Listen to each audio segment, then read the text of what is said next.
to the third module in our online training prior to starting the SwyX authorization course.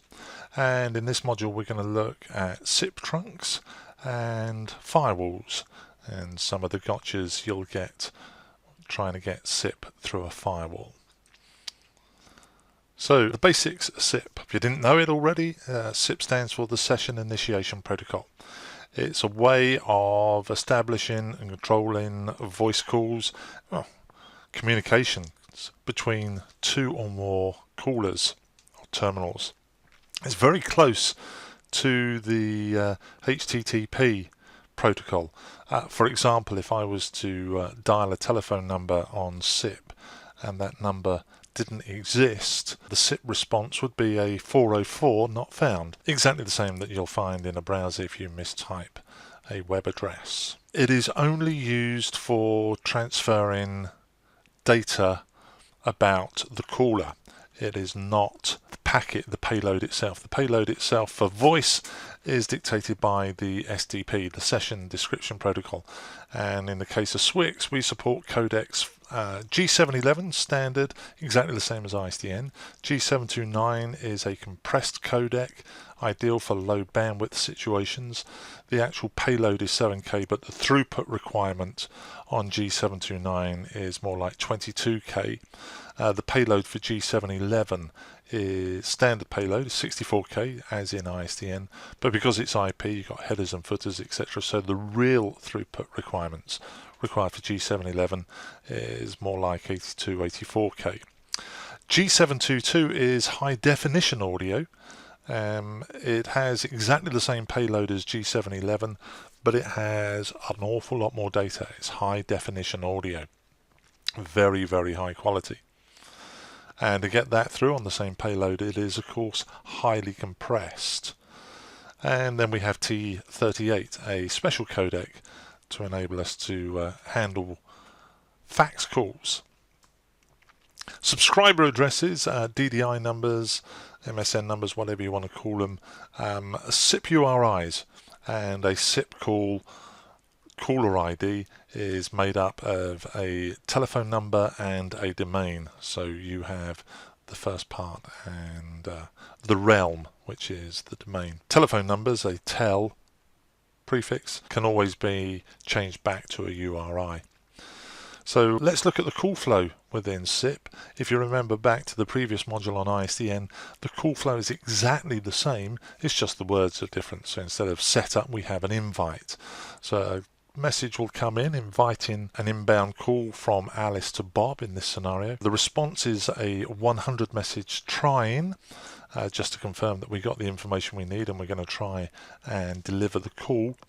In this case we're seeing a 180 ring-in message. 180 is the digital message, the same as alerting in ISDN, which instructs the equipment at the other end to generate its own ringtone.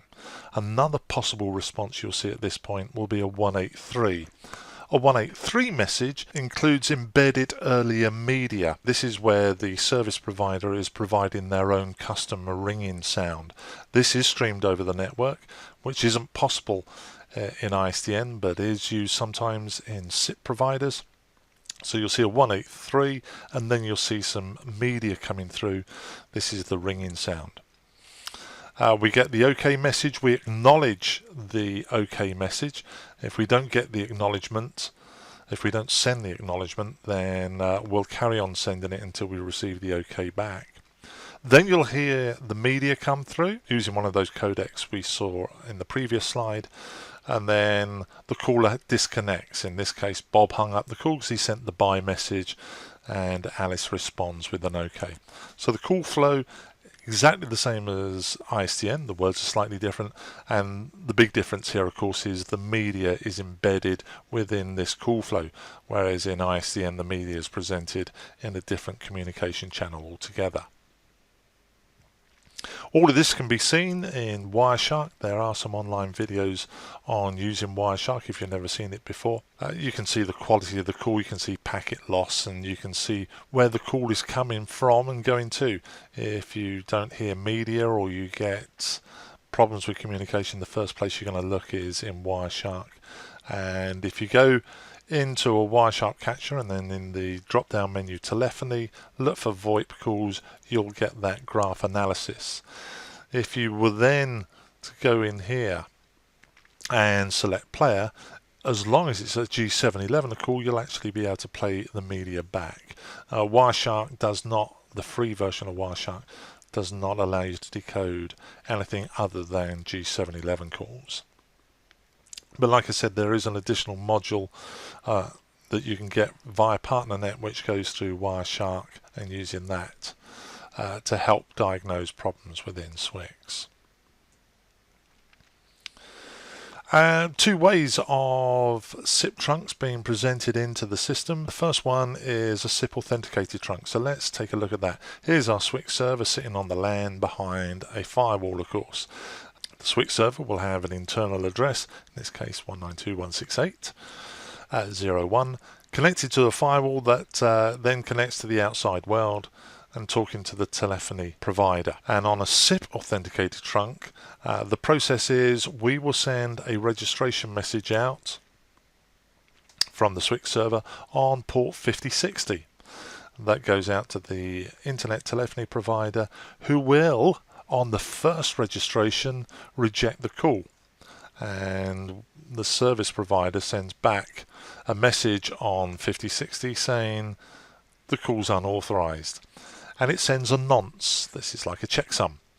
So it requests that the server represents the registration request, which it does this time including the nonce, and the call is connected and the media goes through and everything works fine. This registration by default will happen every 2 minutes. One of the problems we'll discuss about firewalls later on is this 2-minute interval of re-registering the trunks if there is no traffic. There are no calls in progress. So SIIP authenticated trunks are ideal for situations where the server is going to have different IP addresses, because if I unplug this server and take it to another internet connection, it will re-register and the calls will come through to me. I can literally take the server wherever I want. In the UK, most service providers, though, prefer to use IP authenticated trunks. They perceive the idea that these are more secure.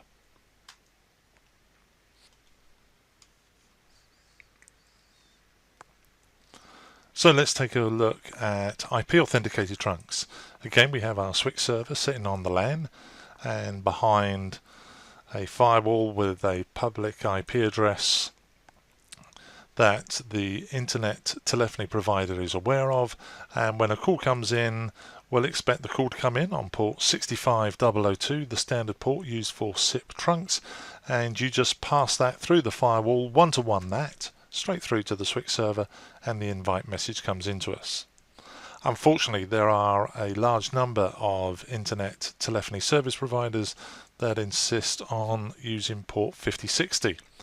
And if this is the scenario you have come across, you have to do port address translation in the firewall and move up port 5060 to 65002. We use port 5060 only for internal communications. External communications have to come in to us on port 65002, hence the requirement for PAT. Now, it's really important that the firewall will only accept port 5060 requests from the known public IP address of your service provider.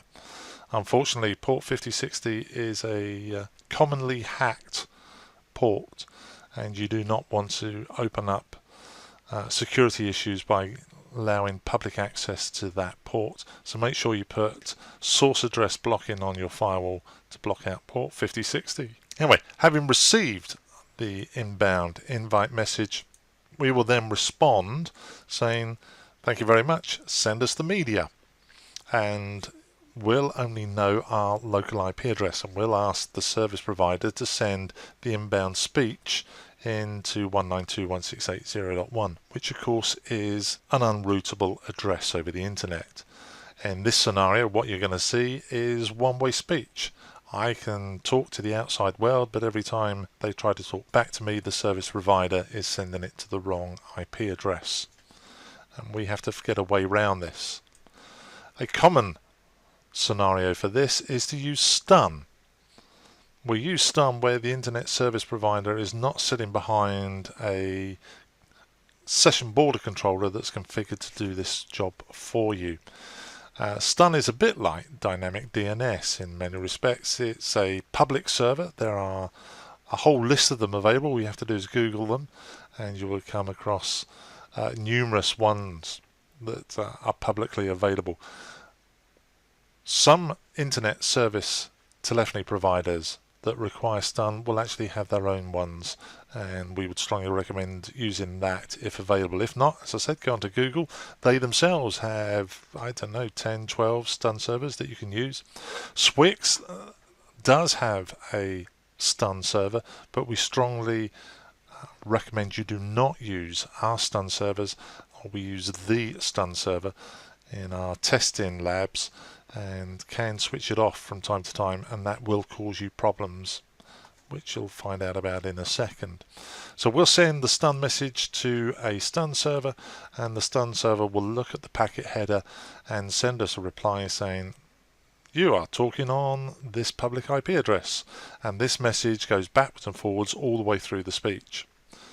Having got the public IP address, the service provider is told send the next speech packet to this public IP address, and this process is going on all the way during the conversation. Every time we ask for the next packet, we will say send it to this public IP address. If we lose connection to the stun server, that will cause problems. So the standard stun port is 3478. Although many service providers have decided to use different ports these days. Google particularly use something weird, I can't remember what it is, 1600 or something, but whatever port they are using has to be open and has to be contactable. If for any reason we lose connection to the stun server mid-conversation or something like that, we will not know our public IP address. We don't cache that information, so you will not get any more inbound traffic. And to stop that happening, as a form of protection, we'll actually disable the link manager service. We'll take it offline until the stun server's back up, and we will not know the stun server's back up until you restart the link manager service. So it's vital that the stun server is always contactable. This is a problem, as I said, for those service providers that do not have SBCs that can do the job for you. A couple of gotchas with firewalls, and this isn't unique to Swyx, this is SIIP in general.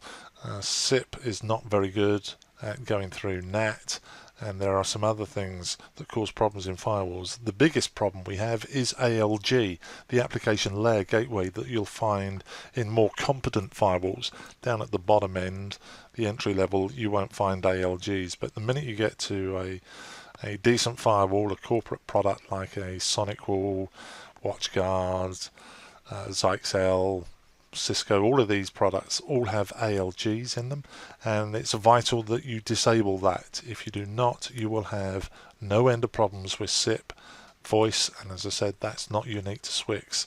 That's the same for every manufacturer out there. The other problem that you can face, particularly with SIIP authenticated trunks, is TCP timeouts. If you remember back from the previous slides, SIIP authenticated trunks will send the registration request out every 2 minutes. So we'll send the request out and punch a hole through the firewall and it remains open. But the TCP timeout is usually set for 20 seconds in these corporate type firewalls. So we've opened up the firewall, we've registered the trunk. After 20 seconds, if there's been no traffic, the TCP timeout kicks in and the firewall blocks the port. So any inbound requests will get blocked and we won't get any inbound calls until we either make an outbound call or we go through that 20-second period. So we see this frequently in SIIP authenticated trunks where the customer intermittently complains that there are no inbound calls even though there's no one on the phone. And it happens intermittently, as I said, usually after lunchtime or first thing in the morning when no one's made a call. Temporarily, for a space of 2 minutes, there's no inbound calls. They phone you up to say it's not working, and of course the fact that they phoned you up, the minute you call them back everything works and you can't get to the bottom of it. TCP timeouts is the one to look at.